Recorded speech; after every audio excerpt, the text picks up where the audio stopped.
Bueno, el objetivo del problema 11 es realizar un cálculo correspondiente a un proceso simple de conducción térmica. Lo he elegido porque me parece bastante completo y además tiene la dificultad de ordenar los datos y ver cómo podemos obtener a partir de ellos todo lo que necesitamos para resolver el problema. En el enunciado nos piden calcular la producción total de entropía asociada a un cierto flujo de calor. Fijaos que el hecho de que en el enunciado diga que la producción total de entropía está asociada al flujo de calor ya nos está diciendo que ese es el único proceso de no equilibrio que va a tener lugar, porque de lo contrario nos tendrían que especificar que están ocurriendo algún otro tipo de proceso al mismo tiempo. Y luego nos dicen que este flujo de calor se produce a través de la parte inferior de una cacerola que contiene agua hirviendo y que está calentada por una placa de vitrocerámica que está a una temperatura superior. Y luego nos dan unos datos sobre el espesor de esta parte inferior de la cacerola y sobre su área, así como datos de la conductividad térmica. Como he dicho antes, la cuestión es organizar todos estos datos para a partir de ellos obtener todo lo que necesitamos para realizar el cálculo. Entonces, como primer paso, lo primero es identificar qué es lo que nos están pidiendo, que es exclusivamente una producción total de entropía. Sí que remarco de lo que nos están pidiendo la palabra total, es decir, en este caso no nos va a bastar con calcular la producción local de entropía, sino que tendremos que integrarla a todo el volumen para obtener la producción total. Lo veremos a continuación. En cualquier caso, el punto de partida para calcular una producción de entropía es la ecuación de la producción local de entropía tal y como está formulada en clase. En este caso me refiero a la última clase que vimos antes del periodo de alarma, es decir, a la última clase presencial. En conductividad térmica, la producción local de entropía se puede obtener con el flujo termodinámico por la fuerza termodinámica, que si recordáis es el gradiente de 1 partido por la temperatura, que aquí he escrito de esta manera que es más cómodo. Entonces ahora la cuestión es utilizar todos los datos que se dan en el enunciado para poder escribir los términos que necesitamos en esta ecuación de aquí. Entonces voy a ir marcando los datos que son más relevantes. Necesitamos datos que nos permitan calcular tanto el gradiente de temperatura como el valor de la temperatura. Entonces, datos de temperatura tenemos estos dos. La parte, digamos, el suelo de la cacerola está a 100 grados y luego la parte que está en contacto con la vitrocerámica está a 150. Eso nos está diciendo que hay una cierta diferencia de temperatura entre dos extremos y por lo tanto que esta diferencia de temperatura nos va a generar un gradiente. Y al mismo tiempo tenemos el espesor de esta parte inferior de la cacerola que nos va a permitir obtener el gradiente a partir de estas magnitudes de ahí. ¿De acuerdo? Nos falta el dato del flujo de calor, que no nos lo están diciendo de ninguna manera. Entonces, para poder obtener este flujo de calor, lo que vamos a aplicar es el régimen lineal de la termodinámica del no equilibrio, que es básicamente lo que vamos a tener que estar haciendo todo el rato en estos problemas. El régimen lineal nos dice que este flujo de calor es proporcional al gradiente de temperatura por la conductividad térmica y entonces sustituyendo lo que nos dice el régimen lineal tenemos esta expresión de aquí, donde nos aparece la conductividad térmica, que es de nuevo un dato que nos dan en el problema. Entonces, la cuestión es, manejando hábilmente estos datos, vamos a poder calcular todo lo que yo tengo aquí en verde y por lo tanto vamos a poder obtener la producción local. Eso lo veremos a continuación. No obstante, hay que recordar que lo que nos están pidiendo no es la producción local, sino es la producción total y por lo tanto tenemos que dar un paso más. El paso viene dado integrando la producción local a todo el volumen del sistema. Entonces aquí hay una cuestión un poco delicada, que es obtener este volumen del sistema. De lo que nos dicen en el enunciado, nos están diciendo implícitamente que todo el gradiente de temperaturas va a producirse a lo largo del espesor de la olla, es decir, vamos a poder suponer que todo el perfil de temperatura realmente es unidimensional. Y luego además nos están dando un dato que es el área. Este dato lo que nos va a servir es para transformar la integral de volumen del sistema en el área, es decir, este espesor, por una integral de línea a lo largo de toda la zona en la cual varía el gradiente de temperaturas. Y con estos desarrollos de aquí vamos a poder utilizar todos los datos para obtener el resultado final. Entonces, a continuación vamos a ir paso a paso haciendo todos estos cálculos. Para ello comenzamos con un esquema de lo que está ocurriendo que nos va a permitir entender un poquito mejor la explicación de antes. Esta es la parte inferior de la olla que está en contacto con la placa de vitrocerámica y el gradiente de temperaturas se va a producir a lo largo de esta dirección porque en este otro punto ya estamos en contacto a 100 grados. Es decir, vamos a asumir que tenemos una condición de contorno aquí abajo a 150 grados en este punto que voy a llamar x igual a 0 y que la temperatura va a ir disminuyendo según subimos en x hasta llegar x igual a 1 centímetro, que tiene una condición de contorno de 100 grados. Entonces, a partir de ahí, con estas ideas es como tenemos que manejar todos los datos que nos dan antes. ¿Cómo lo hacemos? Fijaos que en realidad no nos están dando ningún detalle de cómo es el perfil de temperatura, solamente nos dan estas condiciones de contorno. Hay muchas posibles soluciones que son compatibles con estas condiciones de contorno. Como no nos dicen nada, lo que vamos a asumir es que el sistema se encuentra en el estado estacionario. Tenemos derecho a asumir esto. En realidad, como he dicho antes, nos haría falta una precisión, es decir, que nos dijeran que el sistema se encuentra en el estado estacionario, porque si no hay otros muchos perfiles de temperatura que podrían ser compatibles con estas condiciones de contorno. En general, podemos asumir que se va a dar por hecho. Con respecto a lo que os encontraréis en las pruebas que hagamos, sean como sean, pues lo normal es que tratemos de especificar de la forma más precisa posible si nos encontremos en un estado estacionario. Como todavía no hemos acordado cómo van a ser las pruebas, bueno, pues tampoco me voy a extender mucho en esto, pero trataremos que no haya ninguna duda, nada interpretable.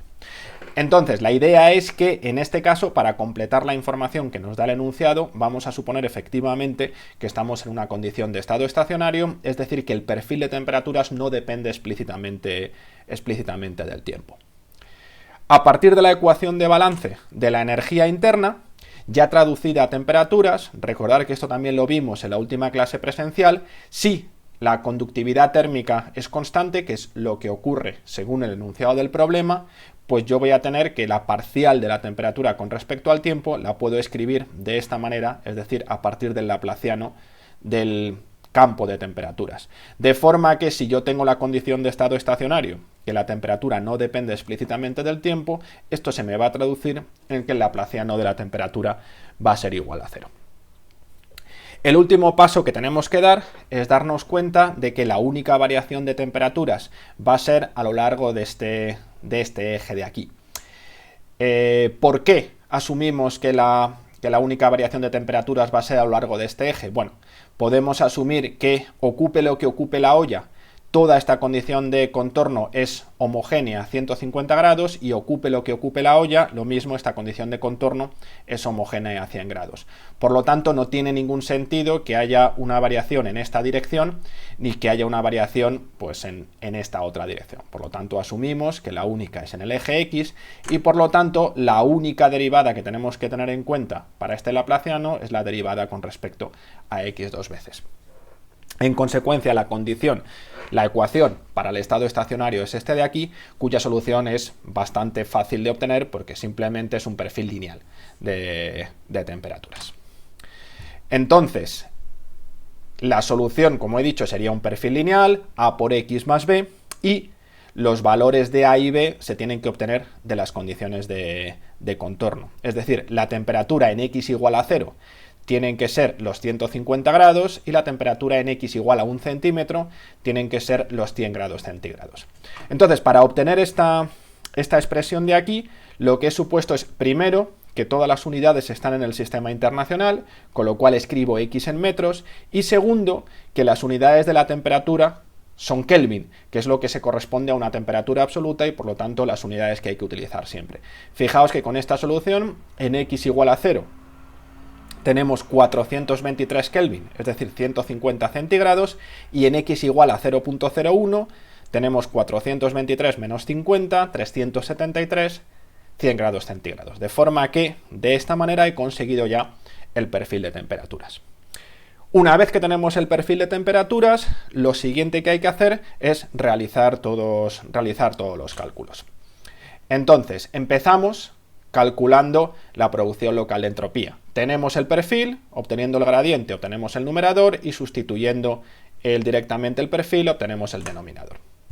Con los datos que tenemos, bueno, la conductividad térmica, el gradiente de temperaturas y el perfil, pues simplemente sustituyendo, obtenemos esta expresión para la producción local de entropía.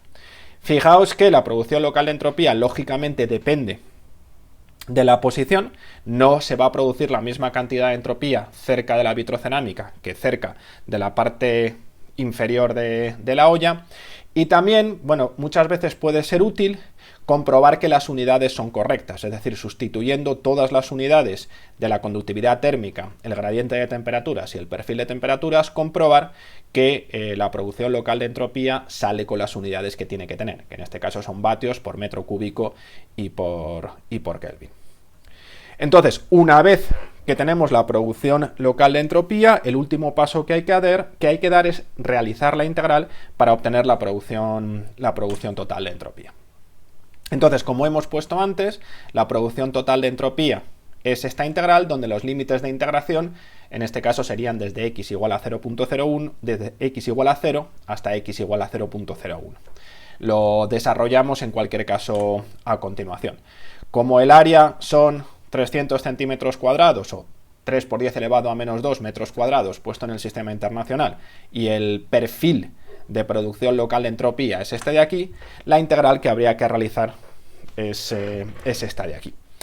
E igualmente podemos comprobar que las unidades resultantes de todo este procedimiento son las correctas, nos va a salir una producción de entropía que son vatios partido por Kelvin. Entonces, para obtener el resultado final, lo que nos quedaría es resolver esa integral de ahí. El principal inconveniente de este resultado que hemos obtenido es que la integral no es inmediata. Yo desde luego recuerdo que les tenía pánico a estas integrales en las cuales había un polinomio en el denominador. Y no porque fueran técnicamente difíciles, sino, bueno, hay un procedimiento claro que no tiene ninguna dificultad, sino porque el procedimiento es pesado y hay bastante riesgo de meter la pata en algún momento.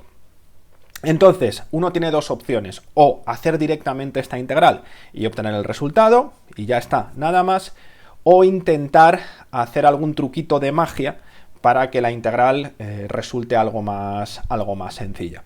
Lo que voy a hacer a continuación es presentar uno de estos truquitos de magia que permiten resolver la integral de forma mucho más fácil, pero ya digo, el procedimiento es irrelevante, lo importante es llegar al resultado correcto. Entonces, estos truquitos de magia van a servir en las condiciones en las cuales la conductividad térmica es constante y el gradiente de temperaturas también es constante. Fijaos que lo que tenemos que integrar es esta integral de aquí. Aquí no he hecho explícita la dependencia de la temperatura con x, pero depende. Entonces yo tengo aquí la derivada de la temperatura con respecto a x elevado al cuadrado y dividido por la temperatura al cuadrado. Y fuera tengo el área y la conductividad térmica. Entonces yo lo que puedo hacer es desarrollar este cuadrado y separarlo en dos partes. Esto de aquí parece una tontería, no he hecho absolutamente nada, pero ahora simplemente reinterpretando los términos me doy cuenta de que puedo simplificar mucho. Fijaos que esto de aquí puede verse como el resultado de un cambio de variables. Es decir, si yo parto de esta integral de aquí y en lugar de integrar en x, cambio a la variable t de x, el cambio en el diferencial viene dada por esta expresión de aquí, y entonces la dependencia explícita en x ya no me interesa porque tengo que integrar en la variable t. El único problema que tiene este truco es que sigue habiendo aquí una función que en principio debería ser de x. Si este gradiente dependiese de x, yo tendría que invertir este cambio de variables para escribir todo esto en función de la temperatura. Pero si el gradiente es constante, esto lo considero constante y lo saco fuera de la integral. De forma que ahora la integral que me queda por hacer es simplemente todo este término multiplicativo, integrar a la temperatura en x igual a 0 y a la temperatura en x igual a 0.01, y lo que me queda en el integrando es muy sencillo. La integral de 1 partido por t cuadrado es menos 1 partido por t, y ya solamente la tengo que evaluar en estos dos extremos de aquí. Por lo tanto, si sustituimos los datos, la temperatura en x igual a 0 son los 423 Kelvin, la temperatura en x igual a 0.01 son los 373 Kelvin, y sustituyo todo lo demás.